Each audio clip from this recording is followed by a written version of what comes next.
NPC. Life's rough. When you depend on me To give you weapons, items, armor, information for your journey, and still you just bullshit and try to hurt me. Life's tough. When you're an NPC. Life's rough. Alright everybody, it is episode 40 of Crit or Miss, which means that it is time for another Crit or Miss special.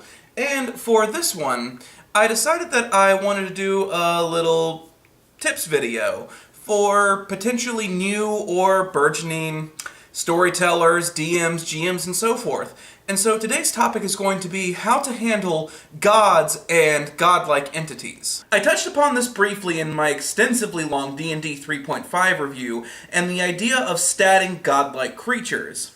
But I feel it's worth more of an expansion to some small, let's say 5-tip lists to help anyone attempting to create a campaign or run a game in which deities play a major factor. For what I have seen in general situations, the idea of how to handle them can be shaky at best. Some may turn them into the primary focus of the story, while others consider them to be the brightest and shiniest trophies for players to kill. At either rate, this is 5 tips in order to potentially help storytellers in handling this situation. I do want to throw up a quick disclaimer here for people watching this that this tips list is A, not in any sort of fashion, just 5 tips thrown out there, and B, I want to stress that this is based on my own experiences, this is based on my own planes, this is based on things that I have seen personally, all of which is from my perspective. As such, you and I, for some of those out there watching who might have a completely different list on how to create deities and how to use deities and godlike creatures in a game, may have completely different perspectives or had completely different experiences than I. So I encourage, for those of you, please, if you disagree with this list or you think that I missed something, add things into the comments below. Hopefully with our combined strength, we can actually help out new DMs, GMs, and storytellers in future games. Number 1. Not every deity is or should be statted. This is the area I touched upon the most in the D&D video, so I'm going to start with it now. It is the subject of statting deities, especially when we talk about 3.5 and games which rely more on combat than they do role-playing. Deities can certainly give off the aura of the ultimate trophy. After all, the level cap is only so high, and really, where do you go after you've defeated something like, let's say, the Tarrasque, if you're thinking in D&D logic? Well, certainly the idea of killing a god can be tantalizing. However, it shouldn't always be the case. It is generally the idea that if everything is now killable, then nothing is mysterious, nothing has mystique.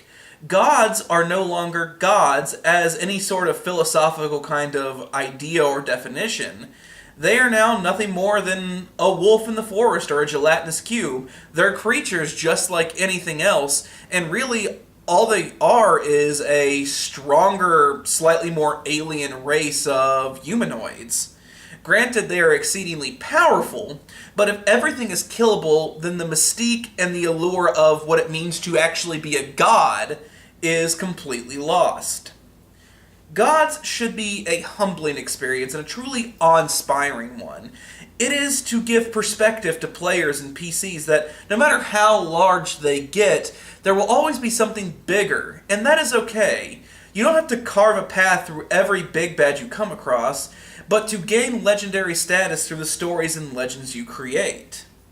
Gods like the Lady of Pain, Vorlons from Babylon 5, even gods like Pelor generally should not be considered trophies. They're much more than that, a higher entity to which epic players should strive to meet, not defeat. Or if they do defeat them, it shouldn't be in a matter of cunning instead of brute force. Number 2. Knowing why your deity is even talking to the players. I see this a lot in games in which a DM or GM has a long-term goal ahead of them. Their ultimate goal being shipped to the 9 hells so that the players can face Asmodeus, or to challenge the Demon King of Trickery, Fraser Blue, or even slay a dragon in Shadowrun. It is tantalizing to have this enemy always taunting the players and goading them on. It also helps that this is shown in movies and video games, as well, where the protagonist is the chosen one and now has to take on a god entity. However, this problem falls into the GM assuming that the story they're telling is truly starting at the beginning of something like a video game or a movie. Many of these characters in these movies and TV shows started their adventuring way before they encountered the god creature. As such, a god even dealing with them in these early days doesn't make a lot of sense. While the protagonist always has to be the most important person in the plot doesn't have to be high stakes at first to the point that they are already slated to fight the god of darkness. The players need to earn the deity even acknowledging their existence. The players need to matter to the deity even to convince them that this person is worth meddling in their affairs. Level 1 players who just killed a handful of kobolds, should they really be a thing that the god of death would want to talk to? Probably not. The god of death is more busy. He has more pressing matters at the moment than dealing with a bunch of yahoos who just killed a bunch of creatures in a forest. And this is a major problem because of the fact that if you do this and it doesn't feel authentic or it feels rushed, then your godlike creature is no longer this entity throwing down the ultimate challenge to the small underlings underneath them. And now they appear to be bored with nothing better to do than harass a bunch of people in the Earth world, or the Terran world. I had a similar complaint with Skyrim in the Elder Scrolls universe in Daedras. Don't get me wrong, I love Skyrim and Elder Scrolls in general, and have played Skyrim countless times at this point. However, anytime a Daedra has come into play and has been demanding me to do X, Y, and Z, and ruin the lives of others around me, I can't help but think that this Daedra really has nothing better to do with their time but to fuck with people. At least the Aedras and other deities worthy of reverence in Skyrim and other Elder Scrolls games seem to be busy working on shit to go talk to some dude outside of Whiterun or Winterhold. While this situation can be cool at face value, to have your godlike entity show up just after you have slayed some minor nothing kind of monsters devalues the stakes and comes across less as a great challenge and more of a person too bored or unable to find anything better to do with their time. Number 3. Always know the god's motivation. While, yes, an argument can be made that a god's meddling with a bunch of commoners is for the greater good, similar to the ideas of the butterfly effect. The butterfly doesn't know that it moving to the left or being killed by the truck coming at them can set off a course of chain reactions that could have massive, terrible consequences. Thus, it is the all-seeing godlike entity that must intervene to save, kill, or alter the course of the butterfly, or in this case, the protagonists. That is all well and good, but a DM, being a disembodied narrator, should not obfuscate themselves from the god's ultimate purpose. If you absolutely have to have your god show up and talk to this group at level 1s and throughout the entire campaign, you need to have a clear-cut understanding as to why this is happening. What is this god accomplishing? What is their endgame? What is their purpose? Why are they talking to these people? The idea of just being bored, though, could even be a motivation. But should it be? A bored god has plenty of souls for them to play with. Why are these people so important? You, as the storyteller, should always be aware of the god and what their motivations are, even more so than the god itself. If you are able to understand what the god's motivation is, then you can better craft your story into something that better fits your narrative. Number 4, death doesn't always have to be the end goal. This is a tip that I feel that most storytellers truly understand, and it's seen a lot in popular visual media, so that helps too. However, it does bear some repeating for some of the people that are new to DMing.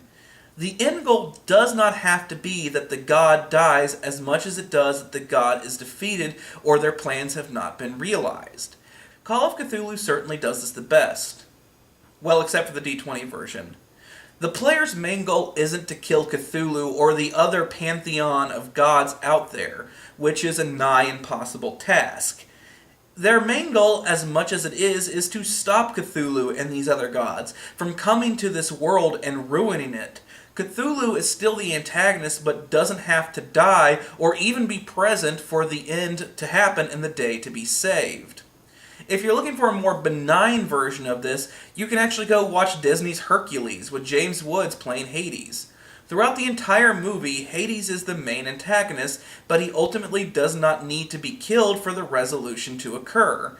Hades loses a bet and concedes respectfully, something certainly in keeping with what a god creature should, could, or even would do when dealing with mortals. Number 5. The god can be the main antagonist, but they are never the most important character. I have seen this happen so often, and out of all of these tips, it is the one that I hold to the most stringent. I've seen a lot of DMs, GMs, and storytellers envision their story building around this fight between two gods, or this god overpowering the world, or the god out to destroy the world, or the god to do something. Anything, really. Which is all well and good. They have effectively created their central main antagonist. However, where fault comes is when they fall too much in love with this character to the point that the focus is no longer on the PCs, but what the god is doing at that moment. It is similar to the DMPC dilemma, in which a storyteller creates an NPC to accompany the players and quickly becomes the most important character, so that all the player characters who are playing the game are nothing more than DM NPC sidekicks, while they're off being the ultimate badasses. It is important to remember that no matter what, the players are always the most important characters. Always! With all NPCs playing supporting role to their story. They are the protagonists of this particular story. They don't have to be the most important entity in the universe, but the story itself should always be built around them. How they react to the world around them. How are they reacting to this god creature, not what the god creature is doing at that moment. If the really cool, amazing god fight is happening in the corner, why is the protagonist stuck with the bitch work then? It always harkens back to the old literary adage. If the main character story is not the most important story happening at that moment, then why aren't you telling the more interesting and compelling story? With that being said, that is my 5 tips for handling gods and godlike entities. Please like and subscribe for more, and also if you have any other tips or suggestions, I encourage you to leave them in the comments below.